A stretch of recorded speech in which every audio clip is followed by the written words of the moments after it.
Hello दोस्तों, कैसे हो आप लोग। आज हम आपके लिए लेटेस्ट धमाकेदार रोमांटिक एंड कॉमेडी मूवी लेके आए हैं। ये मूवी अक्टूबर 2024 में रिलीज हुई है। इस मूवी का नाम है विक्की विद्या का वो वाला वीडियो है। आज की मूवी बहुत ही मज़ेदार होने वाली है। तो मैं आशा करता हूँ कि आज की मूवी आपको पसंद आए। तो इस मूवी को लास्ट तक जरूर देखें। तो चलो बिना वक्त गवाए आज की मूवी की शुरुआत करते हैं। 1997 में ऋषिकेश में विद्या यानी तृप्ति डिमरी, जो कि एक डॉक्टर है, वह अपनी तय की हुई शादी को प्लानिंग से रद्द करवा लेती है और अपने माता पिता को धोखा देकर अपने बचपन के प्यार विक्की यानी राजकुमार राव से, जो कि एक मेहंदी कलाकार है, उससे शादी कर लेती है। अपने हनीमून के लिए वे गोवा जाते हैं, जहां विक्की विद्या को हनीमून की पहली रात के वीडियो को कैमरे में रिकॉर्ड करने के लिए मना लेता है। वह हनीमून के सभी प्राइवेट रोमांटिक पलों की कैमरे में रिकॉर्ड कर लेते हैं ताकि जब भी मूड आए तो वो देख सके। घर वापस लौटने के बाद उसी रात को वे अपने सीडी प्लेयर में वीडियो वाली एक सीडी कैसेट डालते हैं और वीडियो देखते हुए रोमांस करते हैं और सो जाते हैं। रात में उनके घर में चोरी हो जाती है और काफी कीमती सामान चोरी हो जाता है, जिसमें सीडी प्लेयर और परिवार की पुश्तैनी तलवार शामिल है। विक्की विद्या से डिस्क के बारे में झूठ बोलता है, कहता है कि उसने सोने से पहले इसे हटा दिया था। इंस्पेक्टर लाडले घटना की जांच करने के लिए आता है और तुरंत विक्की की खूबसूरत बहन चंदा से प्यार करने लगता है। उनकी नौकरानी का नाम भी चंदा ही होता है, जिसकी वजह से अक्सर भ्रम पैदा होता है। लाडले अपने काम में बहुत खराब होता है और अपना ध्यान चंदा को लुभाने पर केंद्रित करता है। इस बीच विक्की अवैध वीडियो टेप के एक संदिग्ध डीलर के पास जाता है, लेकिन डिस्क खोजने में विफल रहता है। अंततः उसे एक स्थानीय चोर बाजार के बारे में पता चलता है, जहां वह चोर बादशाह से मिलता है, लेकिन उसे पहचान नहीं पाता है। वह चोर बाजार से हताश होकर वापस आता है। उसी दिन रात में विद्या रोमांस शुरू करने की कोशिश करती है और विक्की को उनका गोवा वाला हनीमून का वीडियो लगाने के लिए बोलती है। विक्की उसे बहाने बनके टाल देता है। अगले दिन एक दोस्त विक्की को सचेत करता है कि उनकी पुश्तैनी तलवार जिम्बाब्वे से आए एक पर्यटक के पास मिली है। विक्की उस पर्यटक से मिलता है, जहां उसे पता चलता है कि ये तलवार उसने चोर बाजार से खरीदी है। उसके बाद विक्की चोर बाजार जाता है, जहां उसकी मुलाकात चाबी वाले चाचा से होती है। विक्की चाबी वाले चाचा को डराता है और बादशाह का पता बताने के लिए कहता है। इस बीच संदिग्ध विद्या विक्की का पीछा करती है और महिला पर्यटक के साथ उसे देख लेती है तथा उसे विश्वास हो जाता है कि वह उसे धोखा दे रहा है। विक्की बादशाह, जो को एक चोर होता है, उससे ढूंढते ढूंढते एक होटल पहुंच जाता है, जहां बादशाह उससे बेहोशी की हालत में मिलता है। साथ में विक्की को उसका वह सीडी प्लेयर भी मिलता है, जिसे उस बादशाह नामक चोर ने चुराया था, लेकिन उसमें सीडी कैसेट नहीं मिलती है। उसी वक्त इंस्पेक्टर लाडले वहां आते हैं।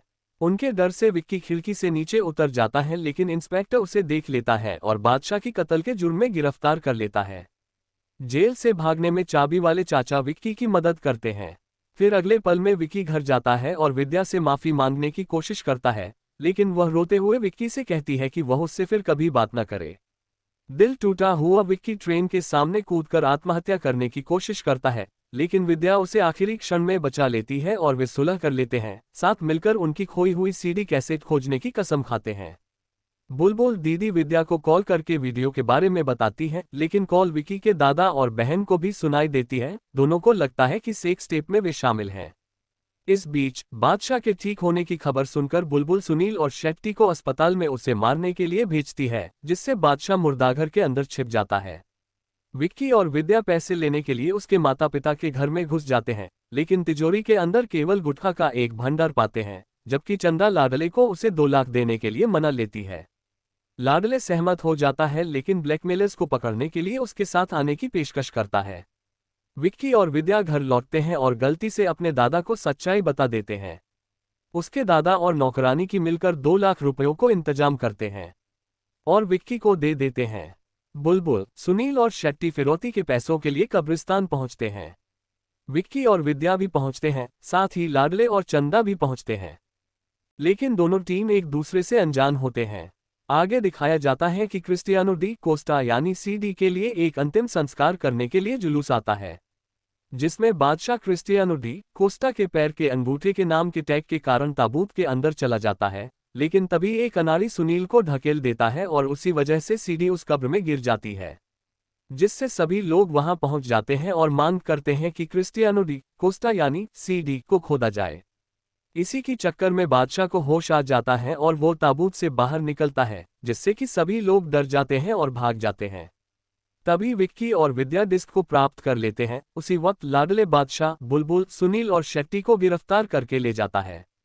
फिर घर आने के बाद विक्की और विद्या सीडी चला के देखते हैं, लेकिन वो दोनों वीडियो देखकर चौंक जाते हैं, क्योंकि ये उन्होंने रिकॉर्ड की हुई वीडियो नहीं थी, बल्कि उनकी शादी की रात का एक अलग ही वीडियो था। तभी बादशाह लाडले को बताता है कि उसे ये सीडी एक कार से मिली थी जो उसने चुरा ली थी, लेकिन ये कार उस परदेसी की है जो स्थानीय नेता सज्जन कुमार का मूर्ख साला है। ये पता चलते ही वो उसे पकड़ लेते हैं, और पकड़े जाने पर परदेसी उन्हें बता देता है कि सज्जन कुमार दान की आड़ में सामुदायिक शादियों का आयोजन करता है और उन्हें रात को विश्राम के लिए अपने फार्म हाउस पर निःशुल्क आवास प्रदान करता है, क्योंकि उनकी रात रोमांटिक बन सके और बाद में जोड़ों की रिकॉर्डिंग की सीडी करके उनकी वीडियो दुबई के एक शेख को बेच सके। उन्होंने ये भी बताया कि किसी ने पहले उनका चेहरा नहीं देखा है, लेकिन वो अगले कार्यक्रम के लिए व्यक्तिगत रूप से उपस्थित होने वाले हैं। तभी लाडले शेख की कार को रोक देता है और उसकी जगह लाडले बैठ जाता है, लेकिन सज्जन को पता चल जाता है कि उसकी बेटी स्वाति उन लोगों में से एक है जो कि सामूहिक समारोह में शादी कर रहे हैं। सज्जन उन्हें बहुत विरोध करता है, लेकिन तभी सभी के सामने वो वीडियो चला देते हैं और बाद में हमें पता चलता है कि स्वाति इस योजना खुद ही शामिल हो गई थी, जो सभी के सामने सज्जन का पर्दाफाश कर देती है। फिर विक्की और विद्या गोवा की सीडी का तलाश करते हैं, लेकिन तभी विक्की के छोटे भाई को आखिरकार वो सीडी विक्की के बिस्तर के नीचे ही पड़ी हुई मिलती है।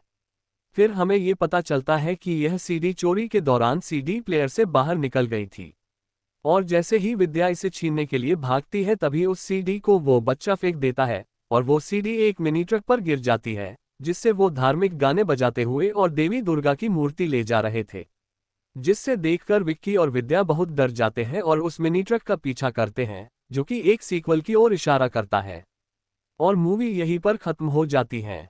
तो आपको आज की मूवी कैसी लगी ये कमेंट करके जरूर बताएं। इस मूवी में राजकुमार राव विद्या के पति विक्की के रूप में है और तृप्ति डिमरी डॉक्टर के रूप में विद्या बाबला यानी विक्की की पत्नी है, और दोनों ने बहुत ही कमाल की एक्टिंग की है। और विजय राज पुलिस ऑफिसर लाडले के रूप में है। मैं इस मूवी का पूरा क्रेडिट राइटर और डायरेक्टर राज शांडिल्य को दूंगा। इस मूवी के सॉन्ग भी बहुत ही कमाल के हैं, और बाकी सब ने भी इस मूवी में जी जान लगाकर मेहनत की है। मैं तो इस मूवी को 5 में से 4 स्टार दूंगा। आप इस मूवी को कितना स्टार देना पसंद करेंगे ये कमेंट करके जरूर बताएं, और इस मूवी को लास्ट तक जरूर देखें और चैनल को लाइक शेयर एंड सब्सक्राइब करना ना भूलें, और नेक्स्ट मूवी के लिए कमेंट करना ना भूलें। तो चलो अब मिलते हैं नेक्स्ट वीडियो में।